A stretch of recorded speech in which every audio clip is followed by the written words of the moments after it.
और कितने साल लगेंगे रास्ते बनाने के लिए? मतलब 79 साल तो हो गए, और कितने साल लगेंगे एक बार तो बताओ हमें, क्योंकि हमारी सहन शक्ति उतनी रहेगी। जब तक लग्जरी गाड़ियों में घूमने वाले लोगों को आप जो सफ़र का मज़ा इलेक्शन के बाद जो आप लेते हो ना, वो सफ़र का मज़ा उनको नहीं आएगा ना, तब तक रास्ते का विकास तेज़ी से नहीं होगा।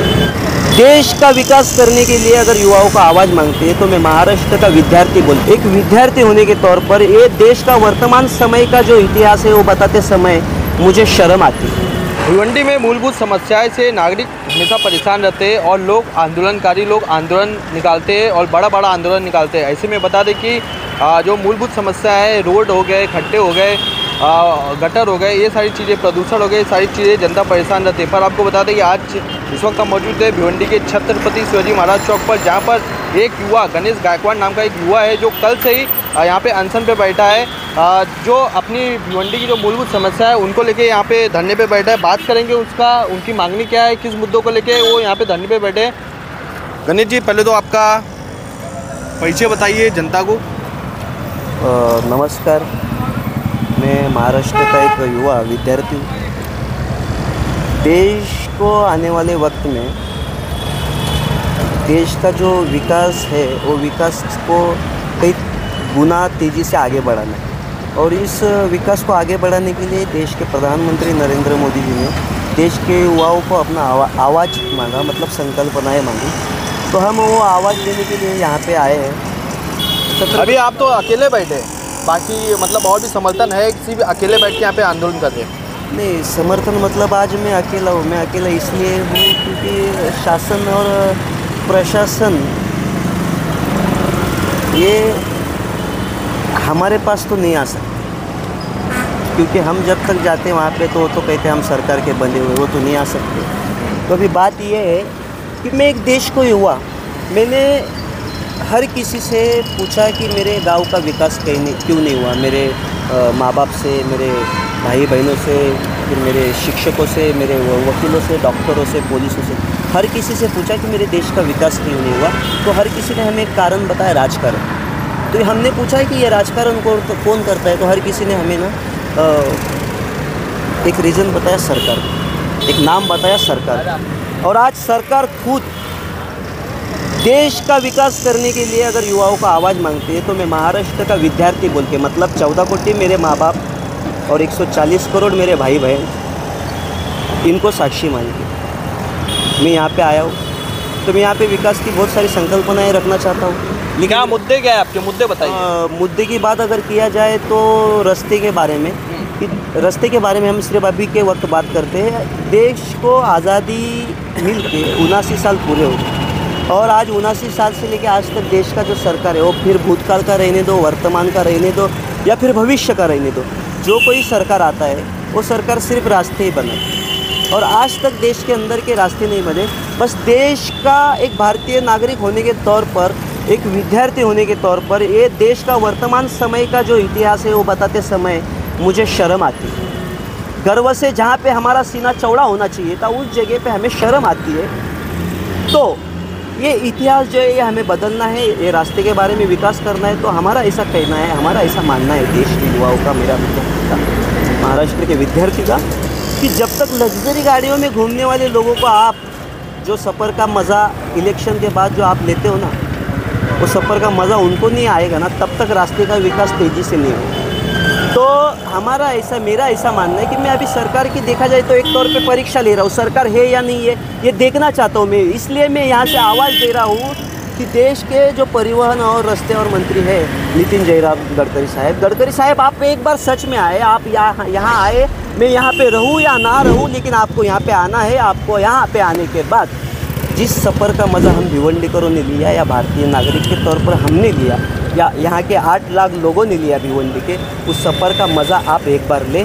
अगर आप नहीं आ सकते हो तो यहाँ के भिवंडी तालुके के 1 खासदार, 3 आमदार, 90 नगर सेवक, 210 गांव के सरपंच, पंचायत समिति सभापति, उपसभापति, और कोई जो कोई भी है आने वाले वक्त में फिक्स नगर सेवक, कोई भी परमानेंट आमदार, बिमदार, खासदार, कोई भी रहे, तो यहाँ पे आए और उस सफ़र का मज़ा ले। छत्रपति शिवाजी महाराज चौक से अंबाड़ी और सफ़र का मज़ा, और आपको ज़्यादा आ रहा है तो आप वाड़ा भी चले जाएंगे, लेकिन एक बार तो सफ़र का मज़ा लेने के लिए आपको यहाँ पे आना पड़ेगा।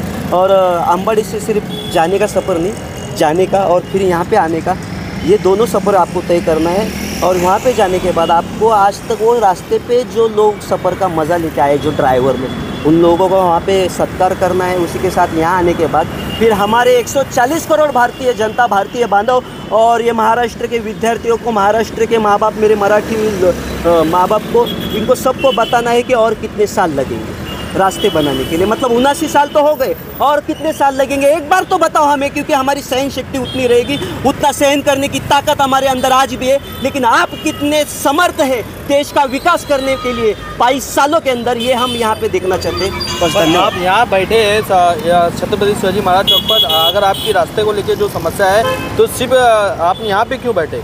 बैठना था तो वाड़ा भिवंडी महामार्ग हो गया, अंजुल पाटा का चिंचोटी जो रास्ता एकदम खस्ता हाल है, जगह जगह बड़े बड़े गड्ढे हैं, उधर बैठ के इसका विरोध करना चाहिए था। आप यहीं क्यों बैठे? मैं यहीं पे इसलिए बैठा हूँ कि जब हम आम लोग शासन के दरवाजे पे जाते हैं तो शासन आंख निकाल के प्रशासन की तरफ उंगली दिखाता है कि जाओ प्रशासन की तरफ, और प्रशासन आपका काम कर देगा। तो जब हम प्रशासन के दरवाजे पे जाते हैं ना, तो प्रशासन क्या कहता है मालूम है? अरे हम क्या करें साहब, हमें माफ़ कर दो, हम तो सरकार के बंदे हुए। आपने कोई निवेदन वगैरह कुछ दिया है कि नहीं? इतिहास को मुझे ऐसा लगता है कि मैं यहाँ पे इतिहास नहीं, निवेदन की बात कर रहा हूँ मैं। निवेदन की बात कर रहे हो आप, सही है, लेकिन अब मैं ठहरा महाराष्ट्र का युवा, तो निवेदन की अगर आप बात करते हो तो मैं शासन और प्रशासन की इतिहास को दोहराने के लिए परवानगी नहीं ले सकता हूँ। और इतिहास को दोहराने के लिए अगर मेरे को किसी की परमिशन लगती है तो वहाँ यहाँ पे आके आप एक बार मुझे बताइए।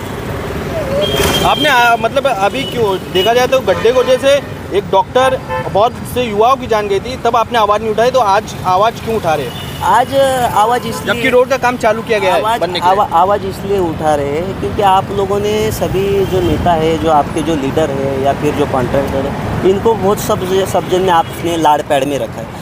अभी बहुत जनों की आज तक रास्ते के हादसे में मौत हुई, बहुत तकलीफ़ें हुई, लेकिन ये सब चलती आया। तो वही तो हम कह रहे हैं कि जब तक लग्जरी गाड़ियों में घूमने वालों को सफ़र का मज़ा नहीं आएगा, तब तक रास्ते का विकास नहीं होगा। और मैं यहाँ पे इसलिए आया हूँ। अभी कब तक बैठे रहेंगे ऐसा? कितना दिन हो गया बैठ के आपको इधर? बस कल से तो शुरुआत की है। अभी हम ये देखना चाहते हैं कि रास्ते का विकास तो गडकरी साहब ने बहुत अच्छे से किया है। देश पूरी दुनिया में दूसरे या तीसरे नंबर पे गया है रास्तों के मामले में। तो नितिन गडकरी साहब को आने में कितना वक्त लगता है, ये भी हम देखना चाहते हैं। और जब वो आएंगे, जब सफ़र का मज़ा लेंगे, तभी हम यहाँ से जाना। जब तक आएंगे तब तक आप यहीं पे बैठे रहेंगे? तो विद्यार्थी, मैं महाराष्ट्र का विद्यार्थी हूँ, उसी के साथ में ये मैं बताना चाहता हूँ कि मैं महाराष्ट्र का एक मराठा भी हूँ। और जब मराठा जब अपनी ज़बान देता है या कुछ किसी को कुछ वचन देता है या एक बार कुछ ठान देता है, तो बस ठान लेता है। और उसी के साथ में मैं यहाँ से सरकार जब तक आएगी नहीं, तब तक केंद्रीय मंत्री हो या शासन प्रशासन हो स्थानीय, जब तक आएंगे नहीं, वो सफ़र का मज़ा लेगी नहीं। ये तो विकास की शुरुआत है सर।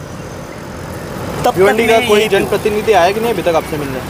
यहाँ पे बैठे हो आप? यहाँ के सबसे लाडले जाने माने अपने आमदार महेश चौगुले साहब जी आए थे यहाँ पे, लेकिन आने के बाद उनको अच्छे से बात नहीं हो पाई कुछ वजह से, या फिर मुझे ऐसा लगा कि मैं एक विद्यार्थी हूँ तो मुझे पालक के तौर पे मिलना आना चाहिए, ना कि इस तालुके के आमदार में बात करने के लिए जब आ रहे हो। और अभी अगर किसी को भी यहाँ पे आना है, शासन हो प्रशासन हो, कोई भी आपके साथ में सोशल मीडिया और मीडिया ज़रूर लेके आना, क्योंकि आप जिस जगह से हो उस जगह पे मैं मेरे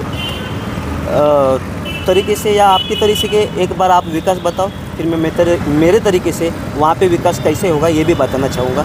और वो भी सिर्फ आपको नहीं, तो आपके जो आजू बाजू के लोग हैं जिन्होंने आपको चुन के दिया है, उनको मैं बताना चाहूँगा। बहुत जगह देखा जाए अब सिर्फ रास्ते की बात कर रहे हैं। सर रास्ते के अलावा भी सर बहुत सारे ऐसे मुद्दे हैं, लेकिन शुरुआत रास्ते से है, क्योंकि रास्तों का काम बहुत जगह हो रहा है, आरसीसी का काम चालू है। तो वही और अभी देखा जाए तो रोड का चौड़ीकरण का काम भी यहाँ पे मनपा ने हाथ में लिया है। थोड़ा कार्रवाई के साथ में रोड को चौड़ा कर रही है, जो अवैध तरीके से पार्किंग कर रही है। इस दौरान क्या करना चाहिए? कहीं ना कहीं स्थानिकों की भी चूक देखी जा सकती है। तो ठीक है, स्थानिकों को मैं कहना चाहूँगा, भिवंडी स्थानिक जो भी नागरिक है, पटेली जरा कम करें, अपना जरा देश का विकास करने के लिए। हमारे सिर्फ 22 साल है। जनता को तो भी सहभागी होना चाहिए ना? हाँ, जनता तो सहभागी ज़रूर होगी, क्यों नहीं होगी। लेकिन मैं क्या कहता हूँ, जब शासन और प्रशासन इस सिस्टम में नहीं रहता तो पब्लिक क्या खास सिस्टम में रहेगी सर? तो अभी ये बात है रास्ते का, जब अभी रास्ते के ऊपर बात इसलिए करेगी, ये शुरुआत है। जब साहेब आएंगे तो मेरे को सरकार के ऊपर या मांगनी क्या है, मांगनी शासन प्रशासन के ऊपर विश्वास बैठेगा और उसके बाद में मांगनी ये रहेगी कि मैं देश के लिए स्वच्छ भारत कैसा हो या देश के अंदर स्वच्छता कैसा हो। इसलिए एक भिवंडीकर होने के नाते मैं मेरा संकल्पना रखना चाहूँगा। बस शुरुआत की पहली मांगनी तो यही है, आप यहाँ पे आइए और वो सफ़र का मज़ा लिए, जिस सफ़र का मज़ा आप माँ की कोख से हम भिवंडीकर लेके आइए। धन्यवाद। यहाँ पे जिस तरह से देखा जाए, जो युवक है गणेश गायकवाड़, उनकी जो विभिन्न तरह की मांगनी है, खासकर रोड के विषय को लेके उन्होंने कहा कि जिस तरह से भिवंडी की रोड की हालत जो खस्ता हाल हो चुकी है, उस सफ़र का मज़ा जो परिवहन मंत्री है और जो नितिन गडकरी साहब है उनको आके लेना चाहिए। गड्ढे में से जो युवा दिन और रात यहाँ से गुजरते हैं, उनको किस तरह का त्रासदी यहाँ पे सहन करना पड़ता है। Deepak Vishwakarma, speed news Bharat, Bhiwandi. Speed news Bharat.